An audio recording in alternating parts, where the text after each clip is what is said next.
Sa Oldham County, Kentucky, isang reformed convict na nagngangalang Cash, ang nakatira sa isang maliit na barong-barong sa bukid ng kanyang yumaong kapatid na si Rachel, habang ang kanyang bayaw na si Finney at ang teenager na pamangkin na si Savannah, ay nakatira sa pangunahing bahay. Bagamat tinalikuran na niya ang kanyang marahas na buhay kasunod ng pagka-overdose ni Rachel, si Cash ay patuloy na dinadalaw ng kanyang marahas na nakaraan. Habang lumilipas ang araw, sa kagustuhang makamove on sa kalungkutan at pagsisisi, itinuon ni Cash ang kanyang lakas sa pag-asikaso sa bukid, umaasang makakatagpo ng kapayapaan sa pag-aalaga ng mga baka. Isang umaga, maagang nagising si Cash, nang dalawin siya ng mga alaala ng kanyang dating buhay bilang isang enforcer para kay Big Cat, ang sadistikong queenpin na namumuno sa underworld ng kanilang lugar, at natagpuan ang kanyang sarili na walang kamalay-malay na hinahaplos ang kanyang may peklat na kanang kamay, isang bagay na binayaran niya sa pag-alis sa mafia. Upang maiwasan ang pag-iisip sa mga masasakit na alaalang ito, nag-ehersisyo si Cash ng ilang minuto, bago sumakay sa kanyang dirt bike papunta sa pangunahing bahay. Doon, nakita ni Cash si Savannah na busy sa mga lumang libro ng kanyang ina. It's one of Mom's old college books. So you're reading textbooks for fun? At mapaglarong hinikayat ang kanyang habit sa pagbabasa bago gisingin si Finney, na natagpuan niyang lasing na lasing at napapalibutan ng mga lumang larawan ng pamilya ni Rachel. Sa pakikiramay sa nagdadalamhating kapatid, nag-alangan si Cash na abalahin siya, ngunit hindi nagtagal ay napilitan siyang gisingin ang kapatid para sa pagpapakain ng mga hayop sa bukid. Let's go. Hindi nagtagal, kasama si Savannah, ang mga lalaki ay nagtungo sa bukid at inasikaso ang kanilang mga gawain habang tahimik na inaalala si Rachel. Makalipas ang ilang minuto, ang katahimikang ito ay naputol ng nasasabik na sigaw ni Savannah mula sa kwadra, na ipinahayag na nanganak na ang kanilang buntis na kabayo.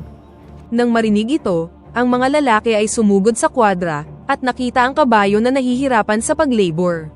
Nang makitang nauubusan na sila ng oras, buong tapang na nag-step up si Finney, ginabayan ng anak sa mundo, at malugod itong winelcome ng pamilya.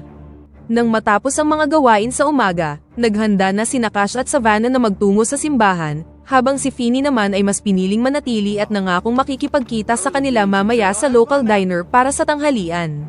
He just misses Mom. Well, we're just gonna keep asking him. Sa simbahan, naantig si Cash sa mga sermon ng isang dating miyembro ng gang ni Big Cat, si Pastor Wilder, at masigasig na nakinig habang nagtuturo ang pastor tungkol sa bagong simula.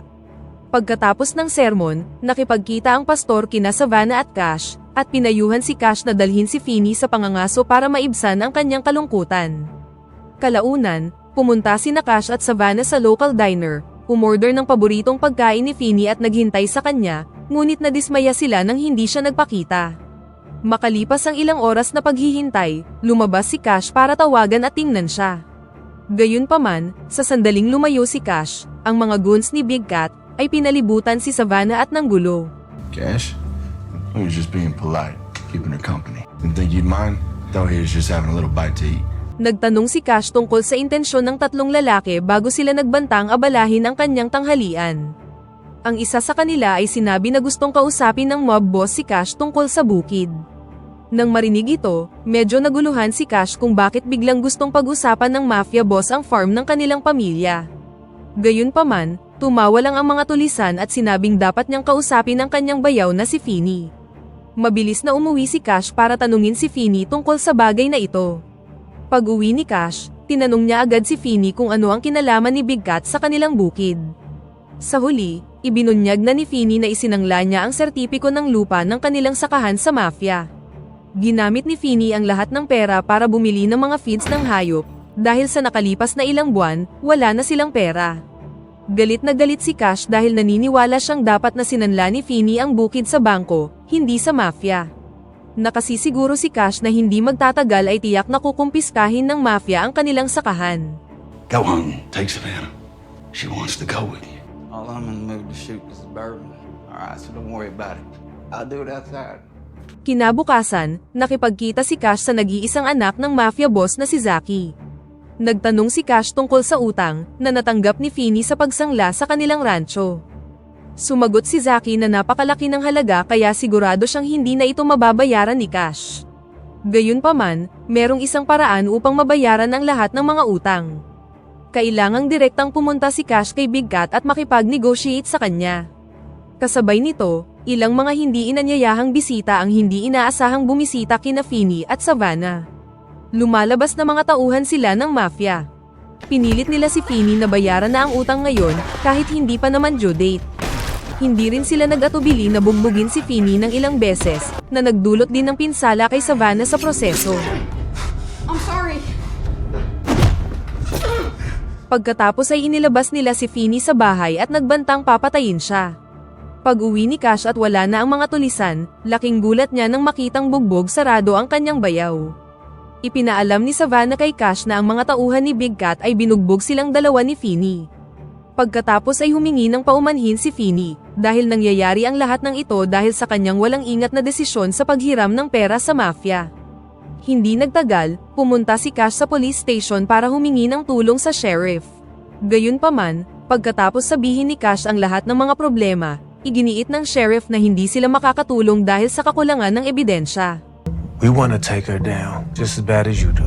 We need proof of wrongdoing, not just accusations. Sa huli, umalis si Cash, at naisip niyang walang ibang paraan kundi makipag-negotiate ng direkta sa mafia. Pagkatapos nito, mabilis na pumunta si Cash kay Big Cat, ang mafia boss. Pagdating doon, malugod niyang winelcome si Cash. Dito, tinanong ni Cash kung anong dapat niyang gawin upang mabayaran ang lahat ng mga utang ni Feeny. Bilang tugon, sinabi ni Big Cat na napakadali lang nito. Nais ni Big Cat na magtrabaho si Cash para sa kanya at bibigyan niya siya ng 3 trabaho. Kung magtatagumpay si Cash sa pagkumpleto ng lahat ng 3 trabahong yun, ituturing niyang bayad na ang lahat ng utang ni Feeny. Nang wala ng ibang choice, sa huli ay pumayag na si Cash sa kahilingan ni Big Cat. 3 jobs and I'm done. Noong gabing yun, sinimulan ni Cash ang kanyang unang trabaho kasama si Sam, isa sa mga tauhan ni Big Cat. Sina Cash at Sam ay malapit na nagmasid sa isang bahay na pinaghihinalaan nilang headquarters ng katunggali ni Big Cat. Pagkatapos nito, nagsagawa si Cash ng malapitang inspeksyon sa bahay at kinumpirma ang presensya ng mga miyembro ng mafia at mga karibal sa negosyo ni Big Cat. Mabilis na bumalik si Cash sa sasakyan at ibinalita ang lahat kay Sam. Agad na nakipag-ugnayan si Sam sa iba pa niyang kasamahan para magplano ng pag-atake sa karibal na mafia. Hindi nagtagal, dumating na ang mga kaibigan ni Sam at agad nilang sinimulan ang pag-atake. Si Cash, Sam, at ang iba, ay nagawang tapusin ang mga karibal ni Big Cat nang walang kahirap-hirap. Itinuring na tapos na ang unang trabaho ni Cash, at agad silang pumunta sa mansyon ni Big Cat para magbigay ng ulat. Kinabukasan, ipinagtapat ni Cash kay Pastor Wilder ang lahat ng nangyari. Matapos ipaliwanag ni Cash ang lahat ng kanyang problema, iminungkahi ng pastor na maging matyaga si Cash at manalangin sa Diyos. Nakatitiyak ang pastor na kung patuloy na magdadasal si Cash, hindi maaaring manahimik na lamang ang Diyos. Kinaumagahan, sinundo ng mga tauhan ni Big Cat si Cash para gawin ang kanyang pangalawang trabaho. Sa pagkakataong ito, si Cash ay magsasagawa ng drug transaction sa isang Mexican dealer. Matapos malaman ang lokasyon ng transaksyon, si Cash at ang mga tauhan ni Big Cat ay agad na pumunta sa lugar. Pagdating sa lugar ng transaksyon, si Cash at isa sa mga tauhan ni Big Cat, na isang middleman, ay agad na inilabas ang mga kalakal. Ngunit kasabay nito, binaril ng isa sa mga kasamahan nila ang middleman. Siyempre, nagalit si Cash dahil hindi ito ang plano hanggang sa matapos ang transaksyon. It's his deal, isn't it? Sumagot ang lalaki na noon pa man ay labis siyang naiinis sa kanyang kaibigan dahil palagi niyang iniinsulto ang kanyang pamilya. Upang maiwasan ang karagdagang issue, agad na inutusan ni Cash ang lalaki na itapon ang katawan ng kanyang kaibigan dahil malapit nang dumating ang dealer. Nang maidispatcha na nila ang katawan ng lalaki, ang Mexican dealer at ang kanyang mga tauhan ay dumating na sa site. Dito, nagtanong ang dealer tungkol sa kausap nilang middleman, at nagpahiwatig na nag-aatubili siyang magsagawa ng transaksyon nang wala ang kanyang presensya. Sinubukan ni Cash na magsinungaling sa pamamagitan ng pagsabing masama ang pakiramdam ng middleman, kaya ni-represent nila siya ngayong araw. We're here to handle it for him. It's no more complicated than that. Sa kabila nito, nanatiling ayaw makipag-cooperate ng dealer at nagpas siyang kanselahin ang transaksyon. Gayunpaman, ayaw ni Cash na mabigo sa kanyang pangalawang trabaho. Sa halip, agad niyang pinatay ang dealer at ang kanyang mga tauhan.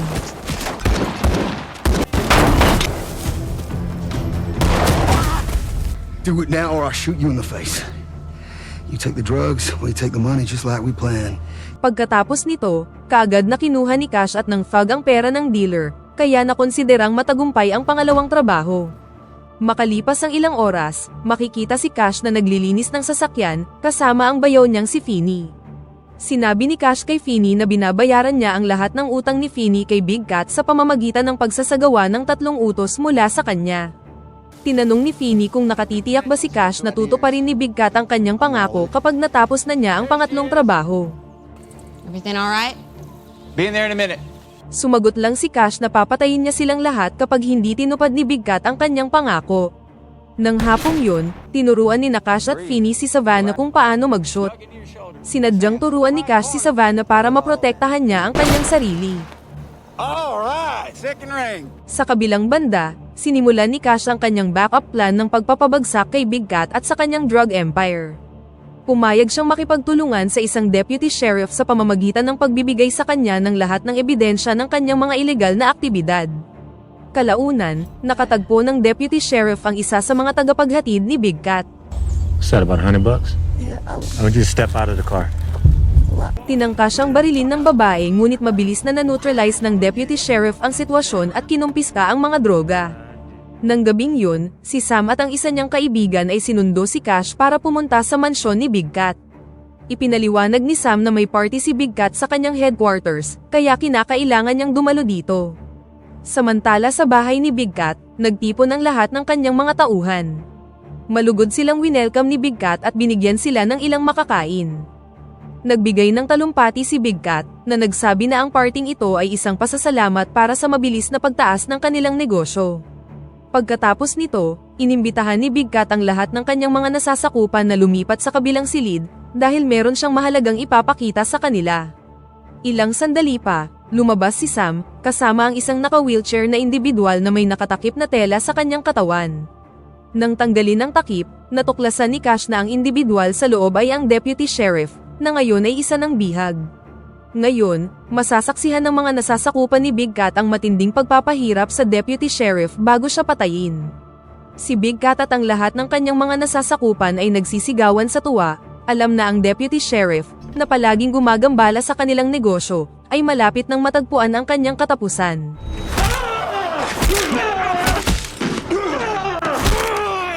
Samantala, si Cash ay nakaramdam ng labis na konsensya, kaya umabante siya at humingi ng pahintulot na siya na ang tatapos sa deputy sheriff, ngunit hindi sa lugar na ito. Lumalabas na balak ni Cash na iligtas ang opisyal, ngunit sa kasamaang palad, tinanggihan ni Big Cat ang kanyang kahilingan. Nang hindi nagpapakita ng kahit na kaunting awa, pinatay niya ang deputy sheriff sa harap ng lahat. Kasunod nito, idineklara ni Cash na natapos na niya ang lahat ng kanyang mga gawain, at dahil dito, malinis na ang utang ng kanyang pamilya kay Big Cat ayon sa orihinal na kasunduan. Nang marinig ito, idineklara ni Big Cat na hindi na valid ang kasunduan, at nangangahulugan ito na kailangan ng magtrabaho ni Cash kay Big Cat habang buhay upang mabayaran ang utang. Nang marinig ang tugon ng Quintin, nasiraan ng loob si Cash dahil sa panlilinlang, na humantong sa kanya na manatili sa katahimikan at umalis. Kinabukasan, nakipag-ugnayan si Cash kay Feeny at sinabi sa kanya na hindi tinupad ni Big Cat ang kanyang pangako. Bilang resulta, hinimok ni Cash si Feeny na maglakbay sa malayo hanggat maaari kasama si Savannah, at nagbabala na kung mananatili sila sa lugar na ito, nakatitiyak siyang patuloy silang guguluhin ni Big Cat. Plano ni Cash na patayin si Big Cat at ang lahat ng kanyang mga tauhan na nagsinungaling sa kanya. Sinabi ni Feeny na naiintindihan niya siya, ngunit siya at si Savannah ay pupunta muna sa simbahan dahil may importante silang appointment sa pastor. Hindi nagtagal, pinanood ni Cash ang base ni Big Cat mula sa malayo. Itinala din niya ang lahat ng mga area upang matukoy ang lugar na hindi masyadong pinapatrolyahan ng mga tauhan ni Big Cat. Samantala, si Pastor Wilder, ang matalik na kaibigan ni Cash, ay pinangunahan ng pagsamba sa umaga sa simbahan kung saan naroon sina Feeny at Savannah. Pagkatapos ng pagsamba, agad na nagpaalam sina Feeny at Savannah sa pari dahil balak nilang umalis ng bayan noong araw na yon ayon sa utos ni Cash. Gayunpaman, nang pasakay na sila ng sasakyan, biglang inatake ni Sam at ng kanyang mga kasamahan si Feeny. Hindi napigilang umiyak ni Savannah nang makita ang walang awang pambubugbog sa kanyang ama. Sa kabutihang palad, dumating si Wilder sa tamang oras at nagawa niyang mailigtas sina Savannah at Feeny. Gayunpaman, Ang insidenteng ito ay nagdulot ng malubhang injury kay Finney, na nagudyok ng agarang pagdadala sa kanya sa ospital.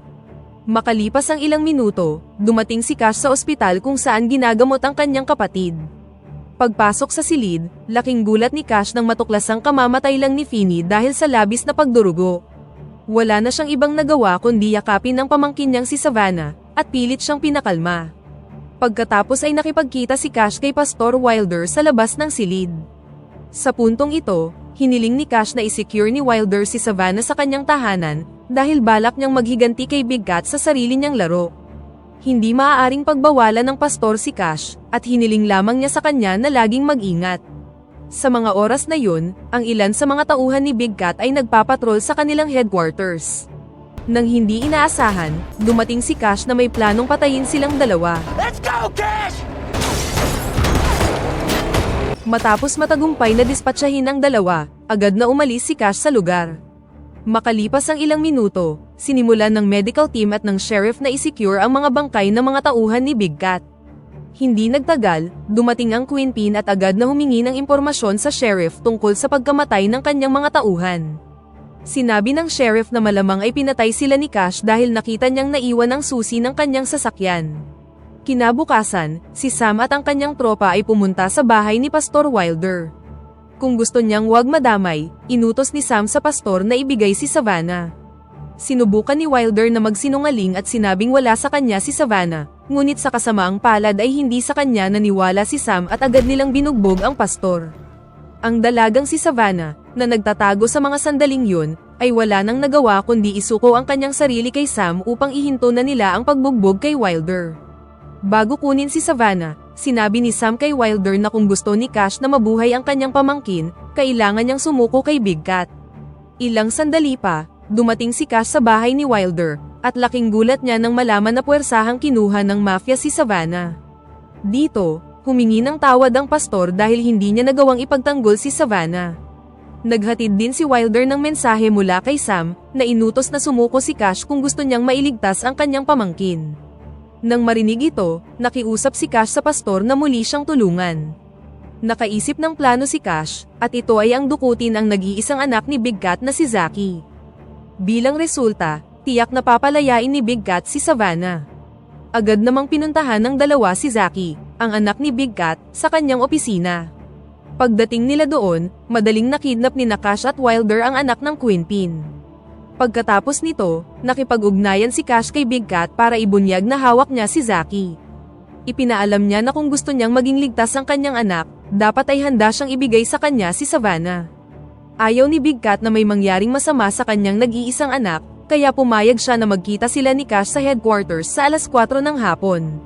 Matapos ma-realize na hindi tutupad si Big Cat sa kanyang pangako, gumawa si Cash ng bagong plano. Pagkatapos nito, hiniling ni Cash kay Wilder na dalhin si Zaki sa lugar ni Big Cat ng mag-isa, habang siya naman ay papasok sa headquarters mula sa likod. Nang walang sinasayang na oras, agad na umalis si Wilder, habang nakatali si Zaki sa hood ng kanyang sasakyan.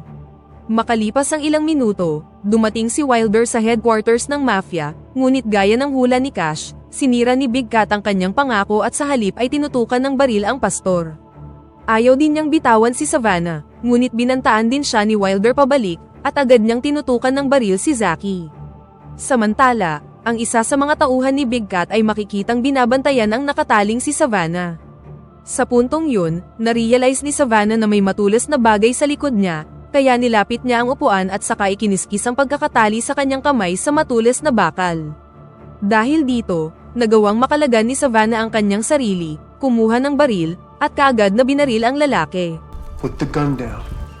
Easy now. Nang marinig ang putok ng baril, agad na inutusan ni Big Cat si Sam na suriin kung ano ang nangyari sa loob, habang siya naman at ang iba pa niyang tauhan ay inatake si Wilder. Bukod dito, patuloy na sinusubukan ni Cash na pumasok sa bahay sa pamamagitan ng entrance sa likod, at idinispatcha ang bawat bantay na nakakasalubong niya. Sa kabilang banda, patuloy na nakikipaglaban si Wilder sa mga tauhan ni Big Cat. Dito, nagawa niyang patayin ang ilan sa mga armadong kalalakihan, ngunit sa kasamaang palad, nakatakas si Zaki at pagkatapos ay inatake niya ang pastor. Sa isang pagkakataon, nagawang mabaril ni Zaki si Wilder sa may braso, habang si Wilder naman ay nabaril si Zaki sa kanyang binti. Nang may sugat sa paa, sinubukan ni Zaki na tumakas sa kagubatan, ngunit may dalawang mabangis na aso na umatake sa kanya. Nang marinig ang mga pagsigaw ni Zaki, mabilis siyang sinundan ni Big Cat, ngunit huli na siya dahil pagdating niya, nilapan na si Zaki ng kanyang mga alagang aso. Samantala, sumiklab ang gunfight sa pagitan ni Wilder at ng isa sa mga tauhan ni Big Cat, na nagresulta sa pagkapanalo ng pastor, ngunit sa huli ay bumagsak din siya dahil sa tama ng bala. Kasunod nito, lumipat ang aksyon kay Cash, na matagumpay na nakapasok sa headquarters at tinangkang iligtas si Savannah, na sa mga oras na yun ay hinahabol ni Sam. Sina Cash at Sam ay nakilahok sa isang nakakapagod na laban, ngunit sa huli, nagtagumpay si Cash sa pagpatay kay Sam.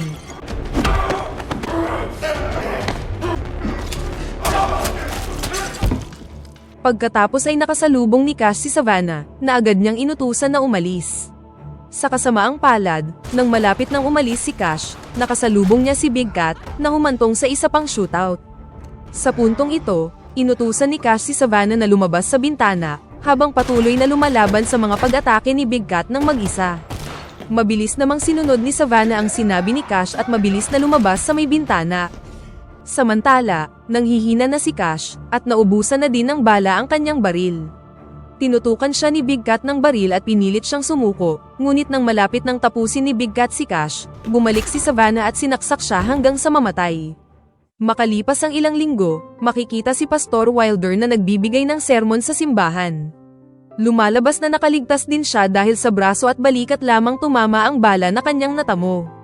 Samantala, patuloy na tinutulungan at sinusuportahan ni Cash at Savannah ang isa't isa sa rancho, kung saan mapayapa nilang inaalagaan ang kanilang mga alagang hayop, at dito na nagtatapos ang pelikula.